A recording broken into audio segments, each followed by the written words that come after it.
Assalomu alaykum aziz futbol muxlislari. Siz Borgap podcast YouTube kanalidasiz. Bugun O'zbekiston milliy terma jamoasi futbolda doimo kuchlilar qatorida bo'lishga intiladigan davlatlardan biri. Gollandiya terma jamoasiga qarshi o'rtoqlik uchrashuvida maydonga tushdi. Yakuniy hisob 2-1. Gollandiyada gollarning ikkalasini ham penaltidan urildi. O'zbekiston esa o'yinning so'nggi daqiqalarigacha kurash olib bordi va xarakter ko'rsatdi. Endi natijaga emas, o'yinning mazmuniga e'tibor qarataylik. Ko'pchilik muxlislar mag'lubiyatni ko'rib xafa bo'lishi mumkin.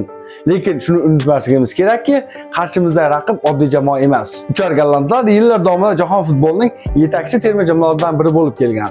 O'zbekiston esa tarixda ilk bor jahon chempionati yo'llanmasini qo'lga kiritdi va hozir mundial oldidan o'z kuchini sinab ko'rmoqda. Bugungi uchrashuvda terma jamoamizni bir nechta ijobiy tomonlarni ko'rish mumkin bo'ldi.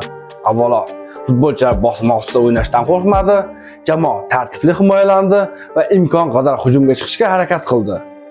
Eng muhimi, hisobda ortda bora turib taslim bo'lmadi. 92-daqiqada urilgan gol jamoamizning ruhiy holati va xarakterini ko'rsatdi. Albatta, kamchiliklar ham yo'q emas. Ayrim vaziyatlarda himoyada xatolar kuzatildi. Yuqori saviyadagi raqibga qarshi to'p nazoratini saqlash qiyin bo'ldi. Bunday o'yinlarda har bir xato qimmatga tushadi. Bugun ham shunday bo'ldi. So'nggi daqiqadagi penalti uchrashuv taqdirini hal qildi. Lekin bitta narsani aniq aytish mumkin, bugungi mag'lubiyat ertangi yirik g'alabalar uchun tajriba bo'lishi mumkin. Jahon chempionatiga chiqishning o'zi katta yutuq. Endi esa yangi bosqich boshlandi. Endi biz Osiyo darajasida emas, jahon futbol darajasida fikrlashimiz va baholashimiz kerak.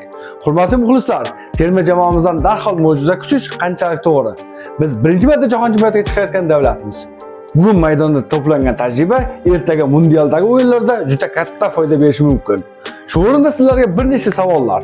O'zbekiston bugun Gollandiyaga qarshi qanday taassurot qoldirdi? Sizningcha jamoamizning eng kuchli tomoni nima? Jahon chempionatiga qadar qaysi pozitsiyalarni kuchaytirishimiz kerak? Bugungi natijadan keyin terma jamoamizning mundialdagi imkoniyatlarini qanday baholaysiz? Fikrlaringizni izohlarda yozib qoldiring.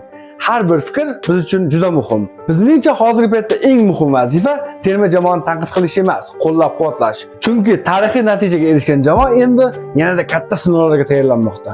Kuchli raqiblarga qarshi o'ynab, xatolardan saboq olish rivojlanishning eng to'g'ri yo'li.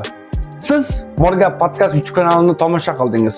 Agar videoni yoqtirgan bo'lsangiz, like bosing, izohlarda o'z fikringizni yozib qoldiring va kanalga obuna bo'lishni unutmang. Futbol olamidagi eng so'nggi yangiliklar, tahlillar, qiziqarli muhokamalar bilan yana uchrashamiz. E'tiboringiz uchun rahmat. Keyingi videolarda ko'rishguncha, xayr, salomat bo'ling.